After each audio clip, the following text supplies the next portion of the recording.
All right, welcome back to another episode of Profusion Podcast. Today we have Megha. You're gonna have Megha. to. I didn't Megha. Like good old Mega Man, megaphone. Megha. I thought it was Meha. Mm-mm. Megha. Mhm. I tried Parekh. Parekh. It sounds French. All of the letters are difficult for the English language, to be fair. Megha Parekh. Yep. All right, and we were. That's the longest pre-podcast conversation I've ever had about personal. Well, first, give us a Jags update, right? So we're preseason. We're teams flying to to Atlanta today for our game tomorrow. And most excitingly, for the first time, so I came down here in 2013, but in June, the city approved a deal for a 30-year lease extension for the club. And so we'll be here. We're working on plans to build a significantly renovated, completely transformed stadium, and there's stability. And that is so exciting for me, not just as it relates to the team, but as it relates to overall downtown development, because I think that it really answers a lot of open questions that people had in the 10 plus years that I was here beforehand, and really reinforces the Khan family's commitment to Jacksonville overall. So they signed a 30-year lease recently? Yeah, June 24th or 25th is when City Council finally approved it. It's got to go to the NFL owners in October, but yeah. And you're the EVP, Chief Legal Counsel, Chief Legal Officer. Did you handle that lease? Did you? Yes. It was honestly, professionally, it was really challenging, but also really an exciting time to be able to extend the lease, negotiate the deal regarding construction, and now we have to go build the thing that we promised that we would build, which I'm very excited about. And people don't necessarily realize, but I love the construction side of it. So forgive me. I know there's like everybody loves the Jags and everybody knows everything about the Jags, and I'm like kind of on the fringe. I'm like, what are they building? Like I know they're building a Four Seasons. A friend of mine went and looked at a unit. I think they're building a Four Seasons. A friend of mine went and looked at a unit, and he's like, they're expensive. They are expensive. So what are they building? Like I know they're obviously building a Four Seasons. They're like not a new stadium, like stuff around it, right? Right. So in a good way, I think, not a new stadium, right? Because it really preserves and the stadium's nice. What's there? Stadium is. The bowl is fine. And in the end, a circular bowl where people are seating is a bowl. And if the concrete can withstand it, then let's keep what's there and not spend the money and the energy and the expense to go rebuild somewhere else. Like I don't want the team to move. I love being where we are. And I think it's an incredible opportunity. So one of my first weekends in Jacksonville, because as we talked about, I came from New York and I grew up in New Jersey. I tried to go find a place along the river to go sit, and I couldn't. And I was like, I don't understand what these people are doing. Like, I just want to watch the sunset over the river. And it's a beautiful river that cuts through downtown. And there's nowhere to go. And so since then, we've really been talking about, okay, what can we do to help improve the quality of downtown and embrace the absolutely beautiful geography that's here? And so since I started, obviously put in the boards and the pools, which was in part to really like demonstrate to people like, hey, Jacksonville it's a Florida city, right? And people don't really appreciate that. Renovated the clubs, built the amphitheater and the indoor facility in 2017, built the new training facility that opened last summer of 23. And then you'll see that the Four Seasons Hotel, which includes private residences and hotel and an office building, are both going on the riverfront just across. And then it's only about a mile from where we are to the sort of downtown core. And that really, I think, will be great in terms of like finishing the Riverwalk, like reinforcing the bulkhead and getting it so people can really circulate through downtown, as opposed to going, hey, I'm going to go to the stadium as close to kickoff as possible and then go home. Right. The idea is to make it a place where people want to come and stay, because not only do we have the amphitheater, but there's a minor league ballpark. There's the arena where the Sharks play and concerts happen and all of that. And we want people to come and want to stay, as opposed to thinking of Jacksonville as hey, I'm driving to Orlando and this is just a pit stop on 95. Mm-hmm. So you ever watch Suits? Yes. Okay. In one of the scenes, he's like, well, how long, do you know how many pages the lease was?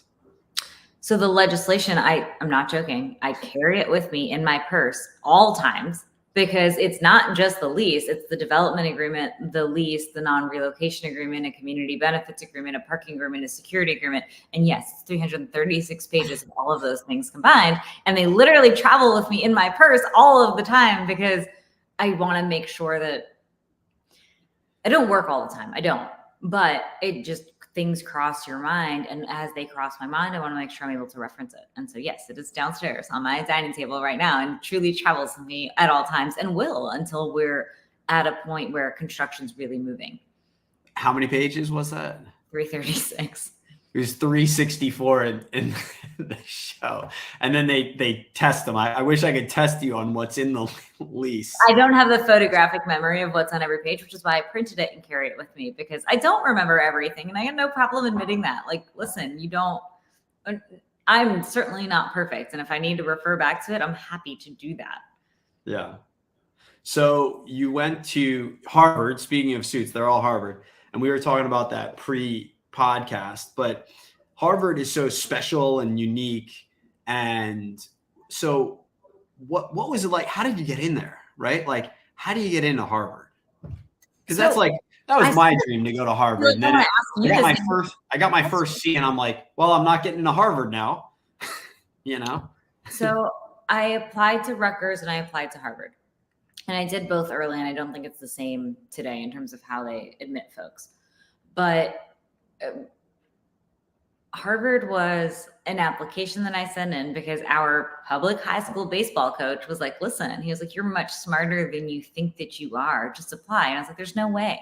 There's no way I'm getting in there. And he was like, just do it. And so I had a job at Pizza Hut on Route 9 off of there in a strip mall. And I wrote my application while I was working my job at Pizza Hut. And I honestly had every intention of just going to Rutgers. I did, because I never thought that I'd get in. And I remember telling my mom, and this has been sort of throughout my whole life, like, she was really encouraging me to try and specialize in something. Even in high school, right? They had like special programs. And I was like, oh, I kind of like the diversity of topics and the diversity of thought. And I don't want to become an expert in one thing. I want to be sort of good at a bunch of different things. And I think that's what made the difference, to be honest. Like, I took a variety of classes. I didn't try and specialize in one specific thing. I did those things that I was interested in. And I think that is really what made me stand out relative to other people, which is that I had a wide variety of things that I was doing in terms of activities and clubs and classes, as opposed to just focusing on, hey, how do I get into an Ivy League school?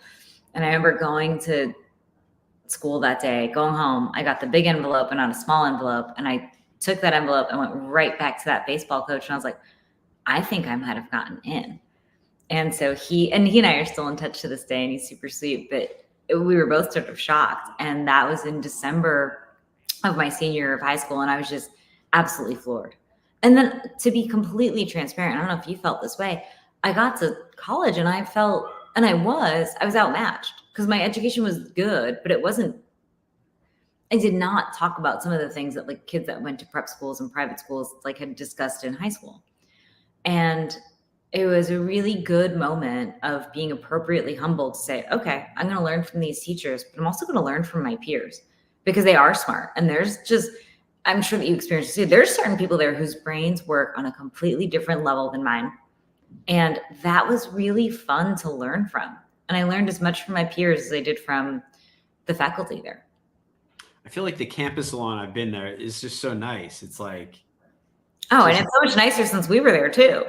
Yeah. Well, I didn't go there. I just wish I did. Yeah. But, so you were there from 03 or 06. What was it? 06? 03 to 09. So I went undergrad and then law school.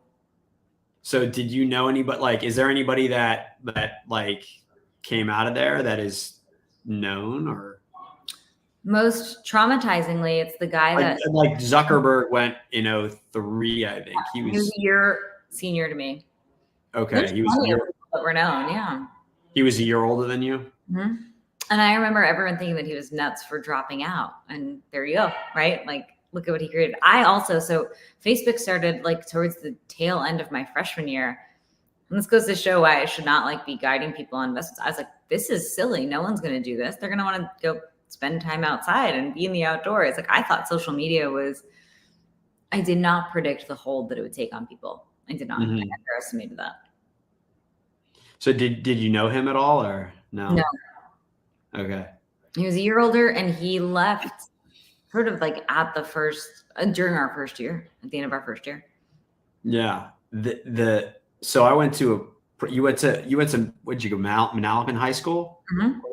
So I went to Hun School of Princeton. So I had all those fancy rowing team and shirt and tie was always there. So I guess I got a little bit of taste of that. But they had a Facebook in private Hun school, but it was in writing. And they would hand it to you. And it had the kid's picture and the name and like a handful of things about them.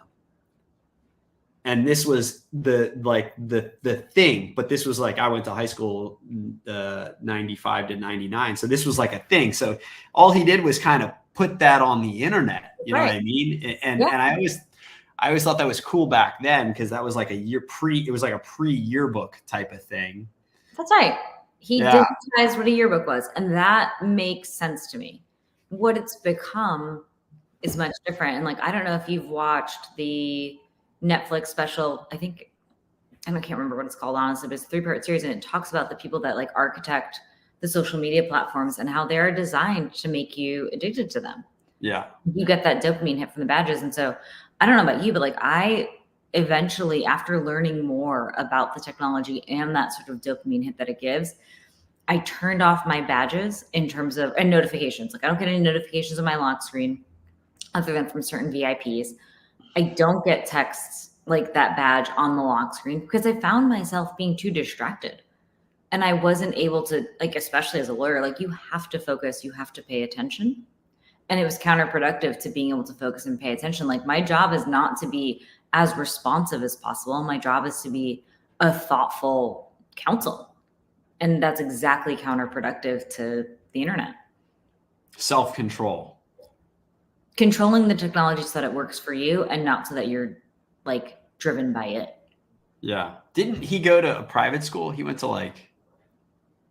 That sounds right. He went to, I wonder if they had those little Facebooks and he kind of, the idea. Oh, well, we had them at Harvard and we had them like at undergrad. In writing? Like one of the, you did have those? Okay. Yeah. Interesting. And meet your dorm mates, right? Meet your classmates. And I mean, but when it started, we put up like, my roommate made my profile, which was funny, but it was like, hey, here's what classes I'm in. Here's what study guides I have. And that was the initial discourse, right? It was like, how can we connect on the subject matter of what we're learning? So you work in legal in Jags, but is the team going to be good? Or is this like kind of your thing? I don't know. You know what I mean? Are we going to be good this year?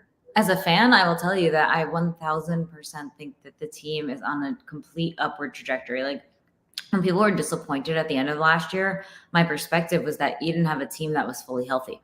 And so I don't think that it's reasonable to be super disappointed. My personal point of view is that like you have to take that into account when you look at it. And I think Doug is a fantastic coach. I think Trent is an amazing GM. And I think that the team itself is one of the strongest that we've seen. We got a lot of great.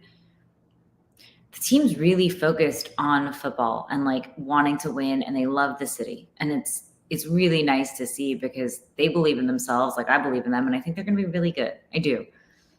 And you've been with the Jags 10 years. That's pretty long time. What is the best team? Well, outside, let's say with the exception of this year, do you have?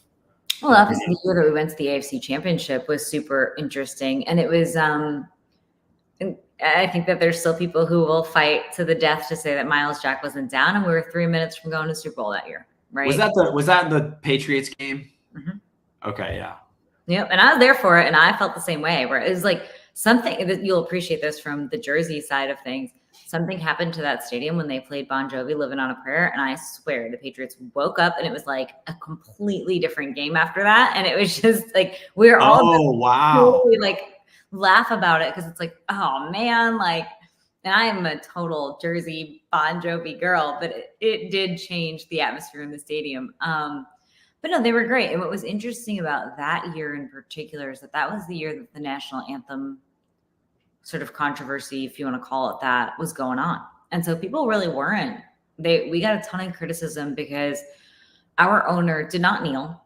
He locked arms with the players at our London games that year. And our owner is of Pakistani heritage, and it led to a lot of really ugly commentary as a result. And to his credit, he weathered it.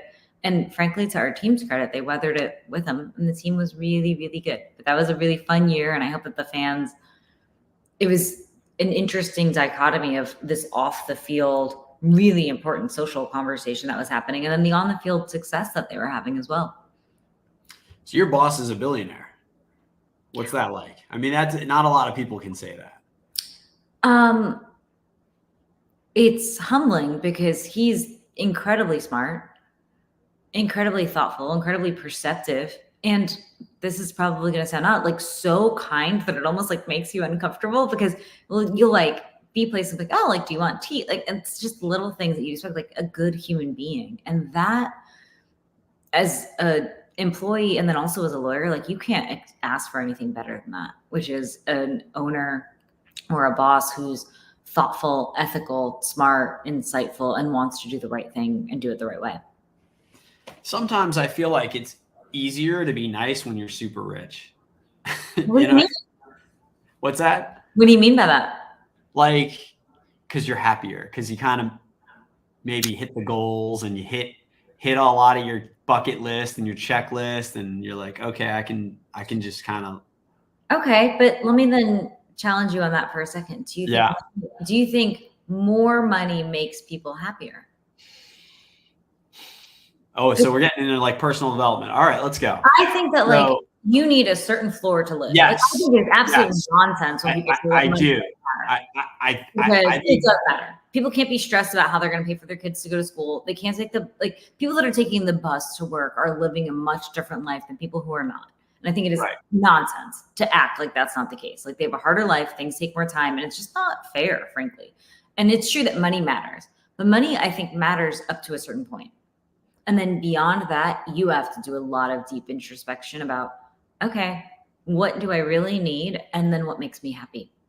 Yeah. Because I don't know about you, but like, I don't need to keep on making the extra dollar at this point. I want to do interesting work and have time to go to the beach and play guitar and hang out with my dogs.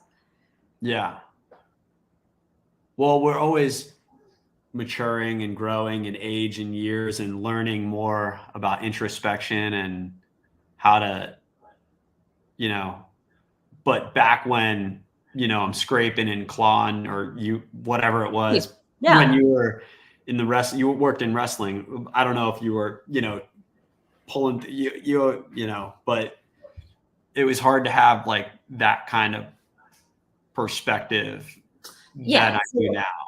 I agreed. And I do think this is not a joke. When I was in law school, when I had no money, I would literally go buy bags of shredded cheese from Star Market in Boston just to try and make sure that I had enough calories in the day, right? Like I didn't have a ton of food. I never spent beyond my means. Life is much better when you're not thinking about those things. That's absolutely true. But and you can give a lot more too. That's one of the nice things. But I do think that at some point, right? So let's say that there's some floor at which you just need to have your basic needs met. And then you need to make sure you're not worried about kids or things like that, right? Providing for the people that are relying on you. Once you're past that point, I think it's really important for people to take a step back and think, okay, what actually makes me happy? Because there's the things that you're supposed to do, right? And I'm 39, going to get married for the first time this October. There's things that you're supposed to do, right? Get married, buy nice things, dress a certain way, go to certain stores, go to certain restaurants to eat.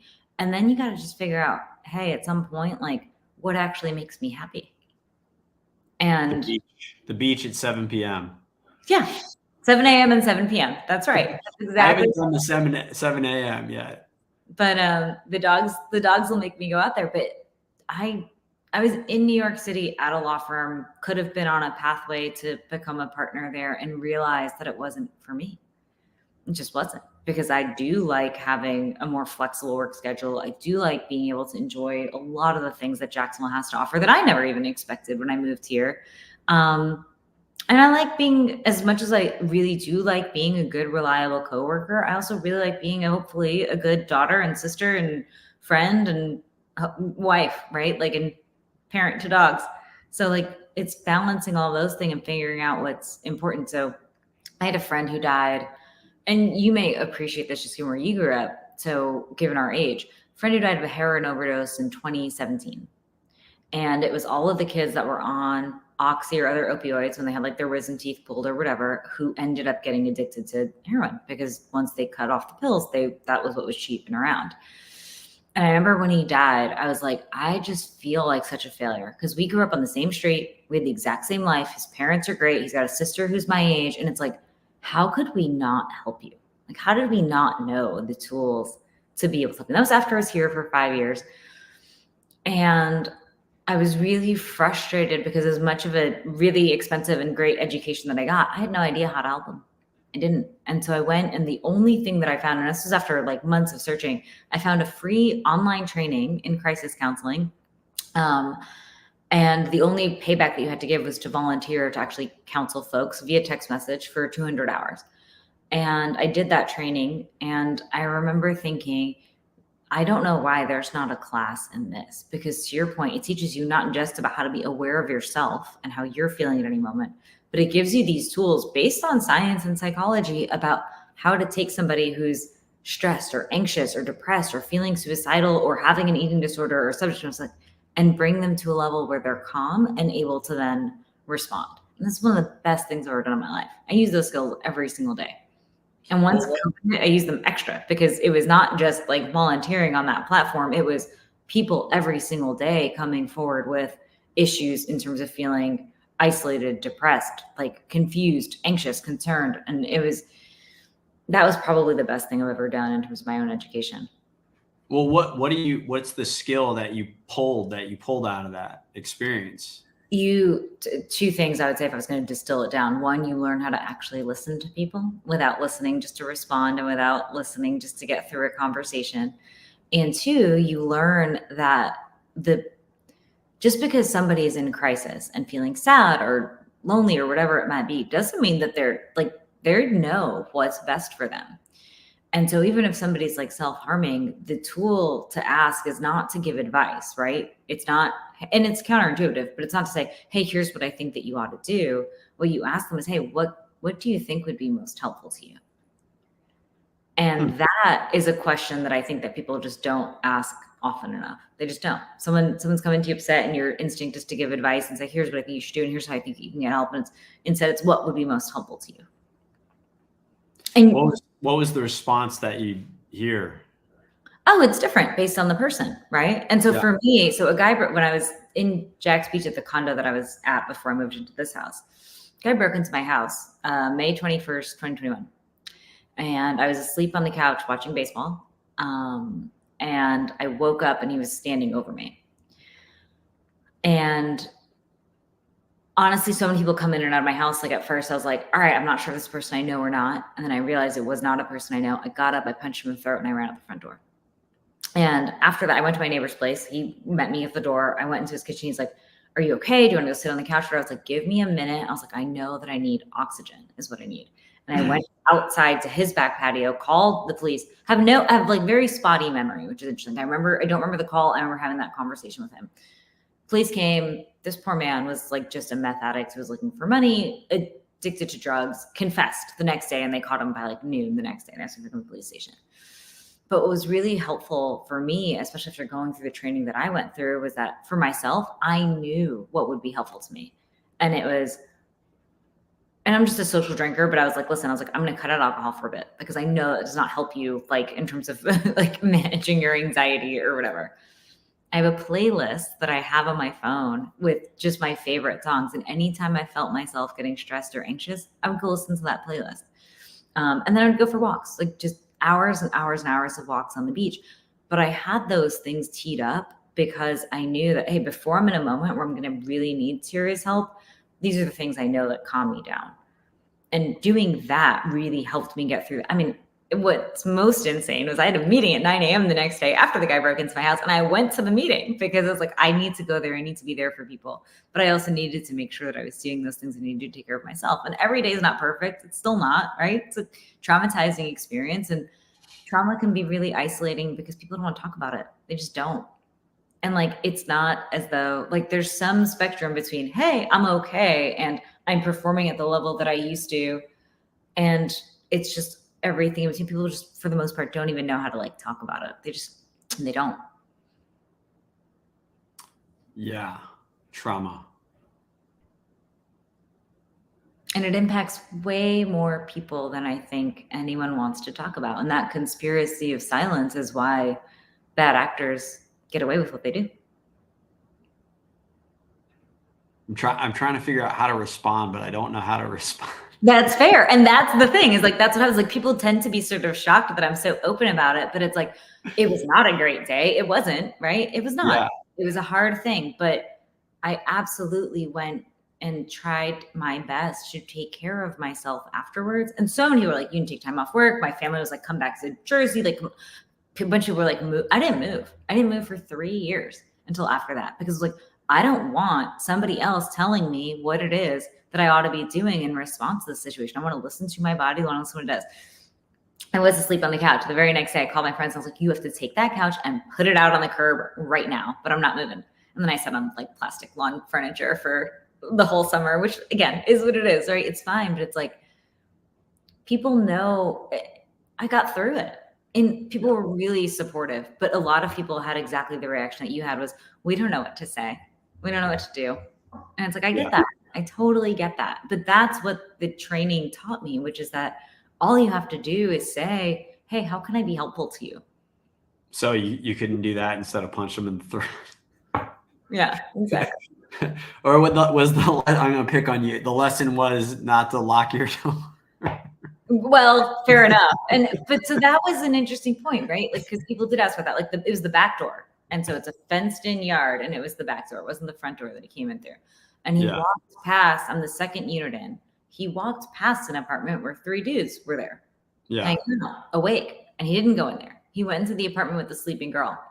And it's like, that is what it is. But yeah, I could have locked my door. Yeah, I can block myself from the rest of the world, but I don't want to. I mean, I'm the sort of person that like traveled by myself, no problem, would like lived in New York City, would walk home at midnight from work when I had to, like no problem. It's like, I am not going to let that shrink myself just because one person had one bad day. Yeah. Yeah. Well, let's, in terms of something more positive. Yeah. Listen, I'll say this is that it taught me a lot. It did, because being a victim is hard. And then learning how to explain to people that doesn't mean that you got to be sad all the time, right? That's a positive. It is. And to your point, like look, being almost dead gives you an unhealthy amount of perspective on life in a really good way. It does. Was there like a weapon? Did he have a weapon, or was he was just kind of walking around? He was completely disoriented, did not know what he was doing, and was walking around. And again, to his credit, this is going to sound nuts. He absolutely confessed the next day. Like it wasn't hard. He confessed to him, like, yeah, I broke in. Yeah, I like walked around her. Yeah, I was looking for money. And it's like, fair enough, dude. Like, and he's 49 years old, spending 10 years in jail. Like for that? Yeah. Holy cow. So like, if you think about anything, the part that like honestly breaks my heart is that man was born to somebody, right? He was, and he got lost somewhere along the way and people didn't know how to help him. And that's how he ended up there. And because he took accountability, I have nothing but empathy for him. I really do. Because my life's, I mean, I'm in a nice house in South Jacks Beach, right? Like that's not his life today. It's not. How does somebody get 10 years for B&E? He also tried to touch me. So it was okay. Yeah. I see. Oh, wow. Yeah. 10. But so was he like a homeless guy, or it was like? No. Actually, I often think about like going and trying to like connect with him in jail, and I just haven't yet. But and the police were absolutely. Well, if he's trying to mess with you, that's not good. Yeah. See you later. Again, like I don't know that he knew while you were sleeping or something. Yeah, he didn't know what he was doing. He didn't. He's out of his mind. Like he was all drugged up. And Yeah. yeah, but still. Nah, see you later. To that end, though, right, that man needs to get cleaned up and been given like some opportunities to do something different than what he's been doing, right? Like that's the positive, is that like, look, he took accountability, and a ton of people don't. They just don't. And that's the hard part, is that when people make mistakes, they're so afraid of saying, probably because of lawyers, they're so afraid of saying, hey, I'm sorry, or hey, I could have done this better. And I appreciate that he didn't do that. I don't think most victims get closure that quickly. And he gave me that. So yeah, he did something wrong because he was tripping on all sorts of drugs and he wasn't himself, but he also gave me an incredible amount of closure very quickly. And I appreciate that. What do you do with people who don't give you closure quickly? Oh, you stew and you let your mind ruminate and you absolutely like lose it. And that's when you have to go walk on the beach a bunch. But that's a great because that's right. Right. And especially with the way, like, I think what's most challenging is with social media, which has been wonderful in terms of exposing people in power that were abusing things. There's also no due process. So now if you have people, and I feel for people, and one of my very closest friends is somebody who was accused of sexual assault on Twitter. The police investigated, did not proceed with charges, but he's forever marked with that tag.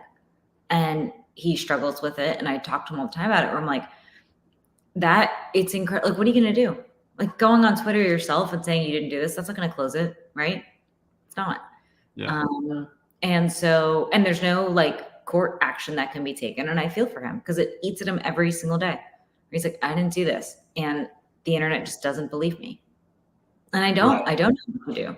That's a question for somebody much smarter than me. How do we fix whatever the heck is going on social media?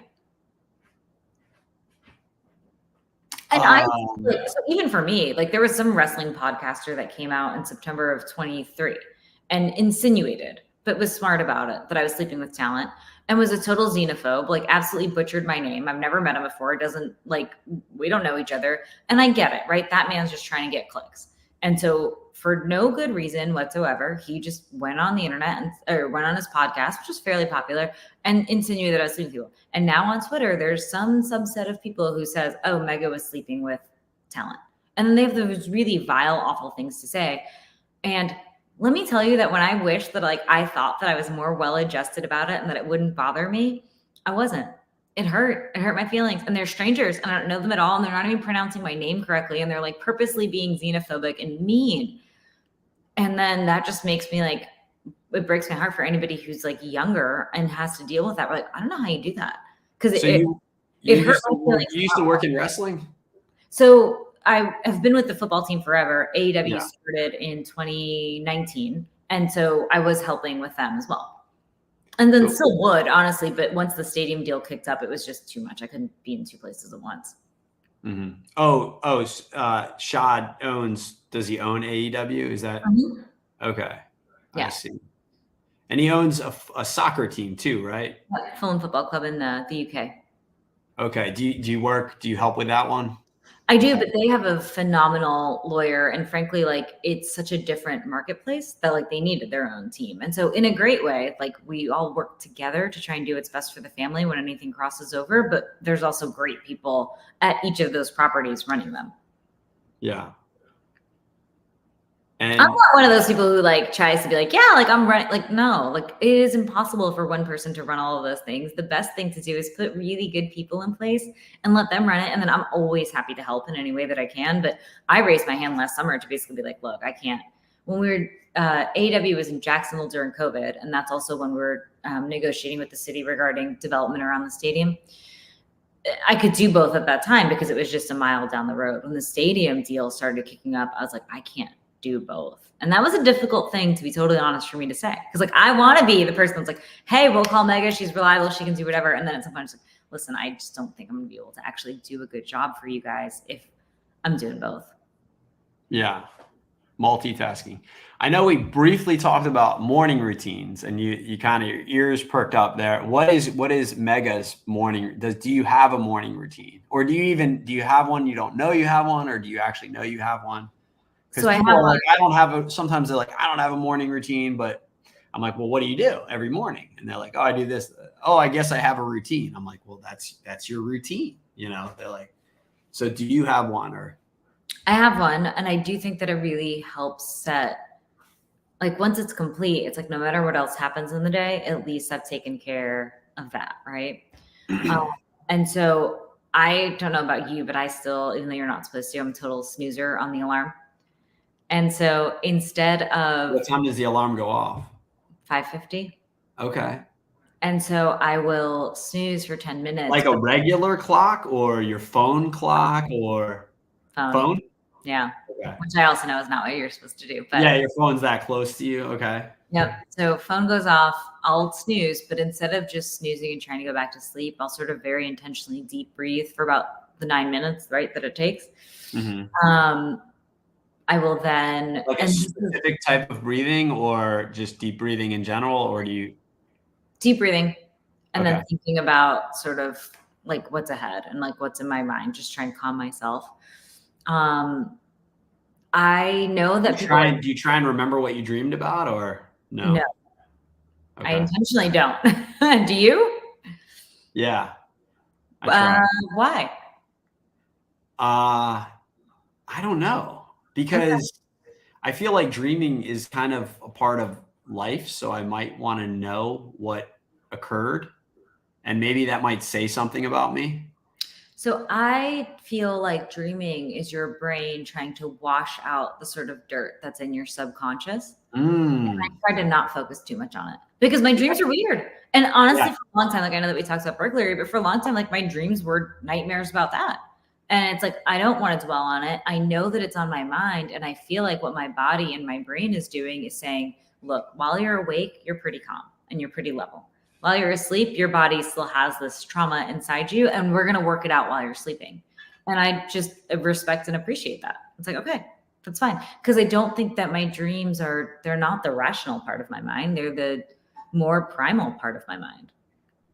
And you're right that they're important, right? And it's important to recognize that they're there, but I also don't want to dwell too much on the fact that like, okay, my body is still scared sometimes. Well, guess what? Every day is not burglary and it's not going to happen again.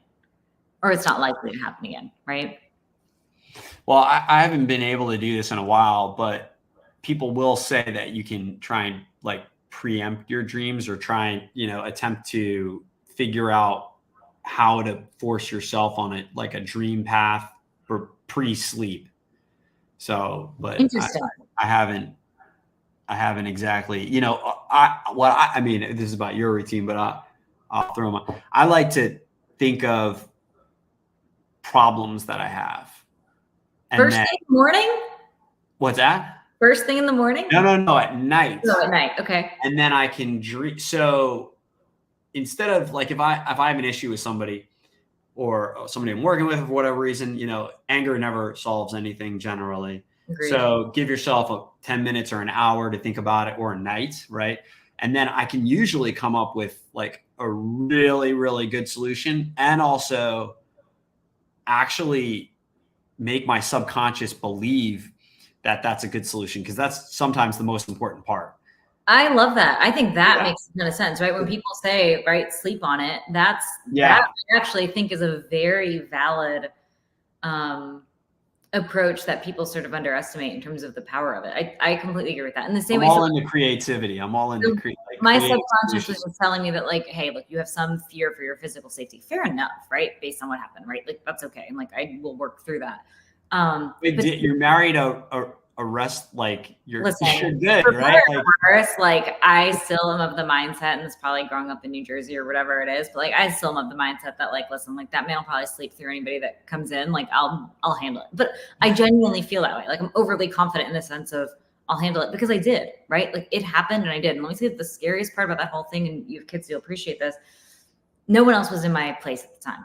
If somebody else was in my place, because all that I did was punch him and run out the door, right? I got myself out of it. Somebody else was in the place, that's not how that would have gone. And that actually like is more scary to think about, like what I would have done if he had tried hurting somebody else as opposed to tried hurting me. Because I wouldn't have just let him go and run out the door, right? I would have made sure that whomever else was in there was safe. And that's just a very odd like thing to realize about yourself, which is that, look, if I needed to, like I would have, and it was just a time when there's plenty of people that came and stayed at my house, and I would have done something more You know how harm. many people out there that do what that guy did and nothing ever happens?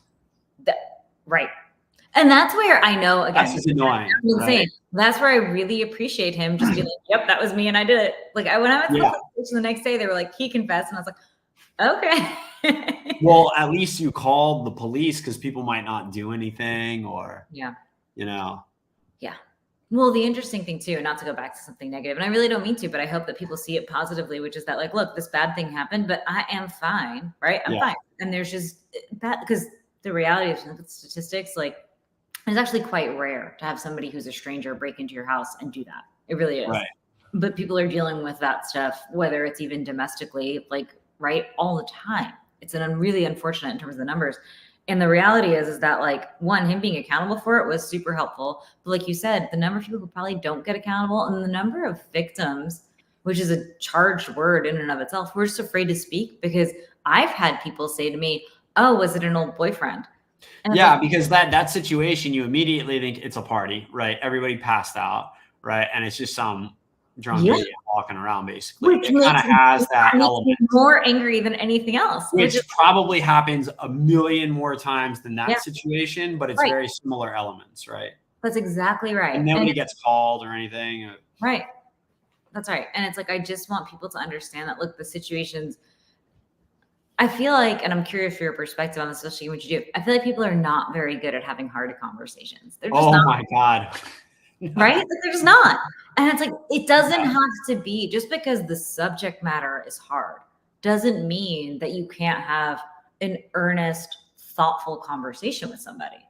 Right. And like, I do feel like that's in part where, like I was telling about the guy that I'm friends with, where it's like, look, like, he's not perfect. He's obviously made mistakes. He did things wrong. He's also not in jail. And right. Like he's struggling because he was never held accountable in a meaningful way. And now it just never goes away for him. It's just there. Yeah. Like, people should be able to have hard conversations of, listen, you made some mistakes, but doesn't mean that we need to throw you away as a human being. Yeah.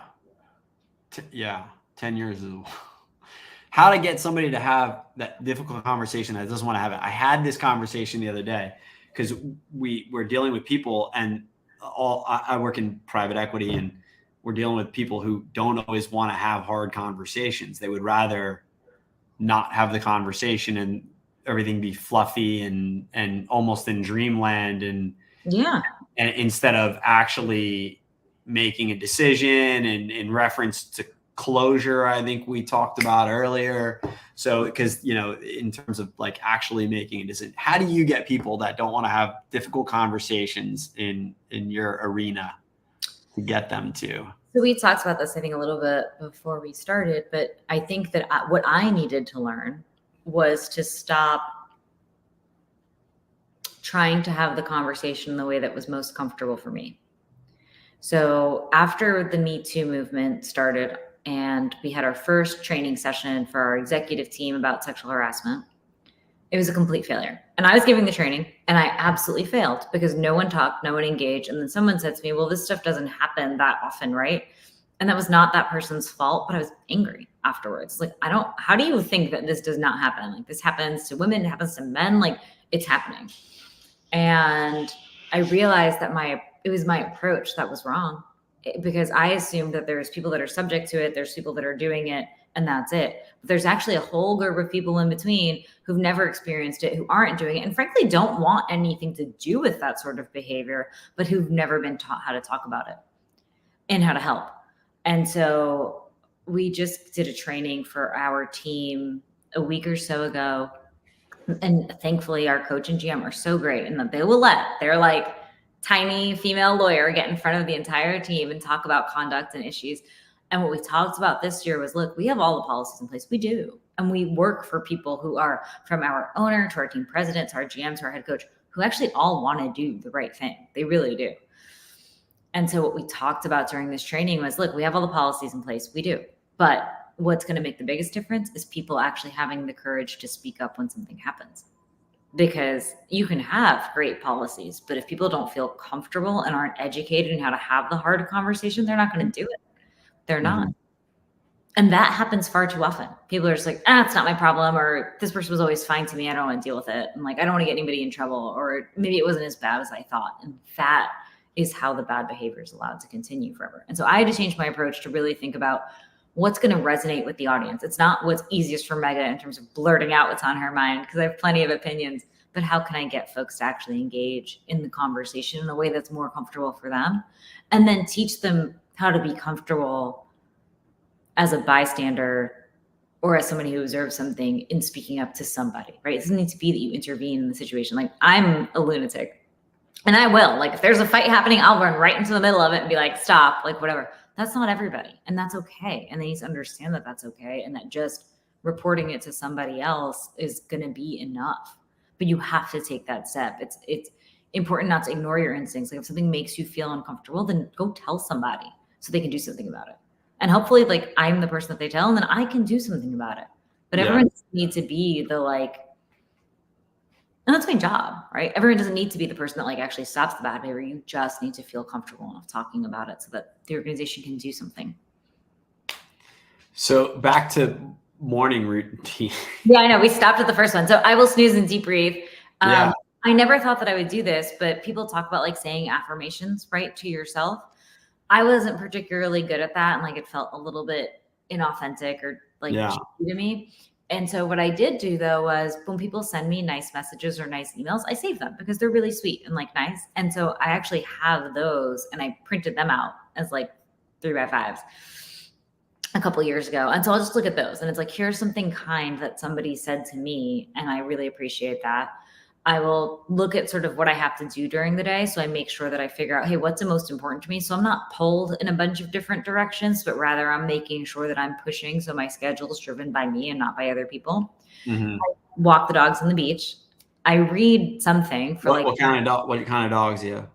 They're Karen Terriers. They're Toto from the Wizard of Oz. Okay. Two. I got one, and he's not attached to me. He just hated being alone. Like, I would take out the trash and that boy would cry. So we got him a little sister, which I think he has mixed feelings about, but it's great. So I'll visualize the day. I will do some exercise, which is usually walking them in the morning. In a dream world, I would work out every morning as soon as I got up. I don't know about you, but like, I don't have the energy. I'm not that kind of a morning person. Like, if I was going to lift, it would be between like 11 and 2 p.m., not early. Do you go to the gym, or do you work out at well, you got a new house, so it's I work at home, and I always have. And this is the sort of thing where it's like, little girls, for the most part, at least when I was growing up, like, we don't get told to go play sports or to exercise or whatever, right? We just don't. And so I never went to the gym on any sort of regular basis. And frankly, like, I find the gym to be somewhat intimidating because, like, I don't know what to do in there. I don't, like, especially when it comes to the machines. And so you look fit. But like, did you play sports growing up in Manalapan High School, or? I did not lift a weight until I was 33 years old. Wait, no sports growing up? Nope. I was really I read a lot, but I did not play any sports. And I'm like wildly unathletic. I really am. You've been in the sports industry for. Well, that's the thing. I knew I was never going to play on the field. So I was like, how else can I get involved? And it was through becoming a good lawyer, hopefully. So. But I never lifted a weight till I was 33. I never ran a mile till I was 30. How do you still run a mile? I haven't in a while, but it's mostly because I've shifted to walking instead of running. Yeah. I don't know about you. Do you run? I do.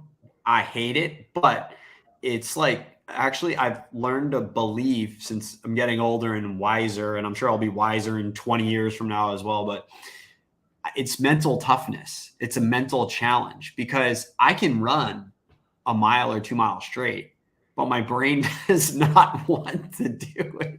Yeah. So I got to the point where I could do sort of a 6-mile loop from where I was up to 6 miles. Yeah. And then I would run back home, and I would do that on the weekend mornings. And then I did that for a while. And then honestly, once I got the dogs, especially when they were puppies, like, it's hard to, like, I couldn't just wake up and leave them, right? So like, I would have to walk them. And so that's why I replaced the running with walking. But it was really good thinking time, because basically, to your point, like, I hated the running part. I hated it. But it then forced me to, like, all right, distract yourself with something else. And that's when I would, like, I love music, love it. And that's when I would, like, listen to new albums, and I would get through like the run being like, okay, here's a new album that I'm listening to. Let me sort of like focus on the music and get through it. But yeah. What music are you listening to? I unfortunately am like the sort of person who likes a little bit of everything that's good. So it's everything from like, I feel like I'm breaking the poor What's spot your song? What's your algorithm. song? Don't have one in particular, but I have this weird like tick where it's like, what was your favorite song in the fall of 2021? I could tell you that. And so it depends on the point in time, but I do listen to everything. And I wrote my thesis in college on heavy metal music. Oh, wow. And so after college, I was like, I can't listen to Pantera anymore. And Yeah. it's right when country music started becoming more mainstream. And so Yeah. it's a lot of country, but it's truly everything from like Skid Row to Taylor Swift to like Sturgill Simpson. And that's, Swiftie. yeah, for sure. Or Which she's due. I don't think that anyone's appreciating the extent of her influence in the moment. I really don't. Yeah, especially in football. That's pretty interesting the way she Right. kind of managed that. There's But something like talking about how he's a dad and he's got a little girl, and the little girl started watching football and they started spending time Right. together because of Taylor Swift. And like that to me is exactly the point. yeah, Right? That's the powerful message there, which is that like you have families spending time together because of her influence. And like what an yeah, incredible person. yeah. She was able to bring in a new audience. Yeah, I was like, oh, it's Travis Kelce. I think that's his name. Yep. I was like, Travis. I was at the World Series. Travis Kelce's here, and my daughter, who doesn't and know anything about baseball, and she's like, oh, is Taylor there? I was like, well, I didn't even think that. It didn't click. That to me, that it wasn't Yeah. thing. But you'd think with like the Jags training center, you'd go maybe go there in the mornings. You know what I mean? Like, no. Well, look, work's work, and I have a wonderful job. I really do, and like I don't take that for granted. Like But I mean, like to work out in the facility, right? no one wants to. No one listen. I'm the lawyer. Like no one's happy when they see me for the most part, and I get that, right? Because I'm the person that has to have the hard conversations when they have to have the hard conversations. But I do like. So are you doing like contract negotiation like that? That's the GM role, kind of, right? But you're kind of putting that in writing, I guess. You're putting. Yeah, but we have people that like they're unionized. The contracts are all standard for the league, and so that's all numbers in the end, and less so the players. The players, like my role as it relates to the players, is really trying to make sure that they understand that look, as an organization, we genuinely care about you. We want to be here for you, and if you guys have a problem at any point in time, we're players, coaches, any staff. We're not because. People do, as you know, like they tend to look at legal and HR. They could look at them as the enemy. And I really want to make sure that people understand that, look, like while we may have to have hard conversations at times, we're not the enemy. We're here to try and make sure that you guys have everything that you need so that you can do your jobs. Yeah. And that's our role. Yeah. It's not to tell people they can't have any fun at all. It's to tell people that like, look, like we want to make sure that you do what's best for you, your family, your career, long-term. But you're not going to the facility and using their equipment. And I mean, I do work out in our stadium gym, and it's cool. Yeah, yeah, but I do. Yeah, it's great. Yeah, ice bath there. Honestly, when I'm there. What's that? No one's ever in there when I'm there, which is its own interesting point. But what? When do you go there? Like 6 a.m. if you do go? No, I'll go like between like 10 and 1. Okay. But it is nice, like because I truly like I can't get up in the morning and lift heavy. I just can't. And like I want to lift heavy, but I'm not able. I don't have the energy. Like my body's not there till like early morning, like late morning, mid afternoon. So is there anything else in the morning routine? Is there? I make sure that I write down what the most important things are that I have to do that day. So like when I go into work, what I don't like is being like pulled by my inbox, right? Or pulled by my text messages of here's what you got to do on any given day. It's like, no, let me make sure that I'm doing what I need to do that's most important for the organization and not getting distracted by things that are not as important or urgent or the emails that come in or whatever it is. And that takes a lot of like discipline. Like I'm sure you experience the same thing where it's like, it's not just kids. There's like I have adult friends who will just be like mid conversation scrolling through Twitter or TikTok or whatever. I'm like, what are you doing? Like, what are you doing? I don't understand this. And I try really hard to make sure that like there's too many communication platforms, there's too many pings, and I want to be able to do like focused work where I can actually contribute. And that does not come from being pulled by what other people are asking you to do. It comes from looking at what it is that you have to do and making sure that you're intentional at doing those things first. So like, to be honest, like morning routine, like when I get up, like after I walk the dogs, if I could, I'd probably work from like 7 to 11 a.m. and knock out most of the most important things that I have to do during the day then.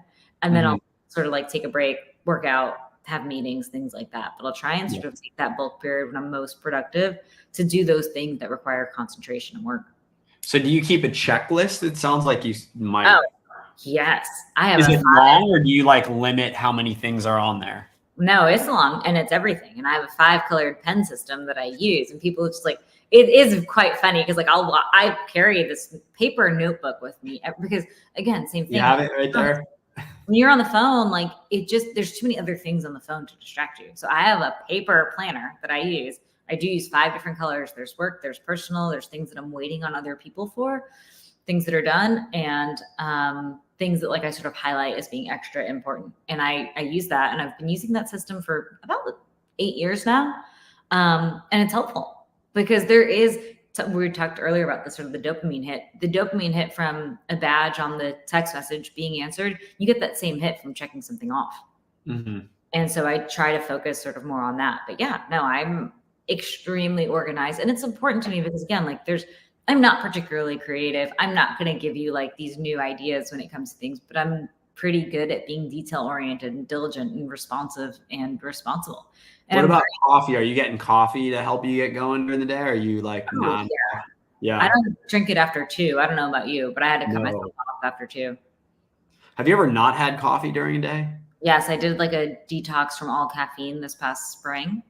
Yeah. And I felt it, but it also meant that like when I went back to it, I felt like I felt a lot more of the impact.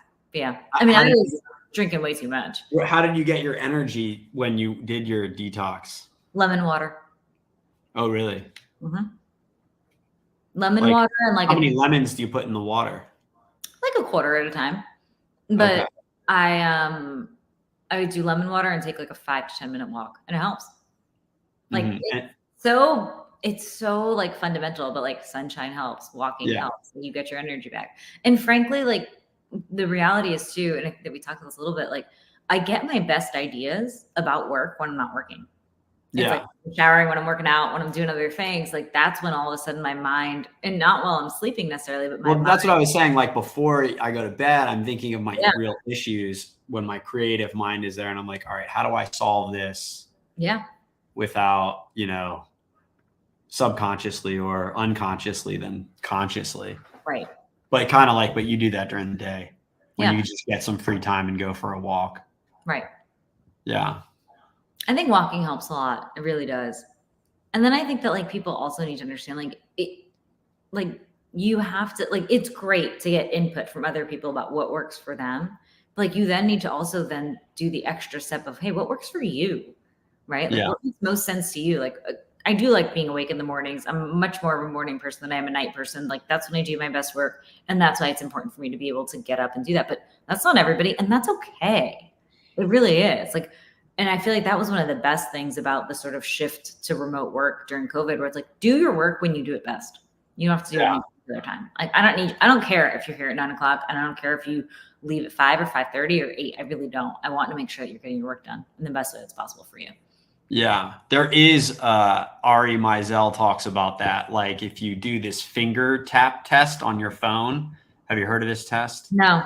Throughout the day, it'll tell you your best times of working. I guess whenever you tap it the most throughout, you'll test it like every hour, and then 30 taps, 60 taps, whatever it is. That's your peak time of when you should be working. So that, I mean, if anybody is interested in figuring out when it really is, or just go by feel, which is what can be done as well. Yeah. But do you go to sleep at the same time every night, or like 8:30, 9, like early, late? No, it's like between 11 and 12.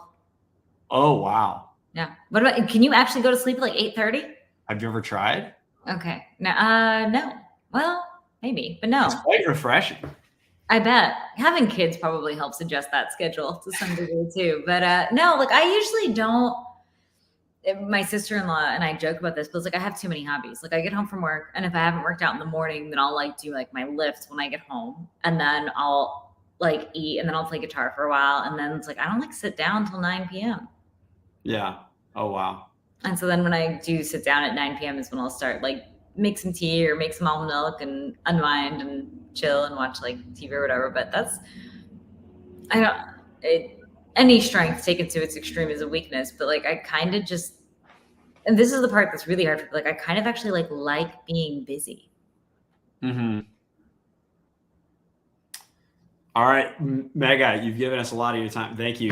Thank you so much. I appreciate it. I honestly didn't even realize that we were neighbors, which is the most exciting discovery I feel like. We grew up near each other, and we now live like a mile down from the road from each other. Thank you so much for coming on today. I appreciate it, and I really do. I mean it. Like I appreciate the work that you're doing. Like I found you not because we're neighbors, and not for any other reason other than I really like the stuff that you work on and talk about. And so thank you so much for doing what you do. I appreciate it. Thanks.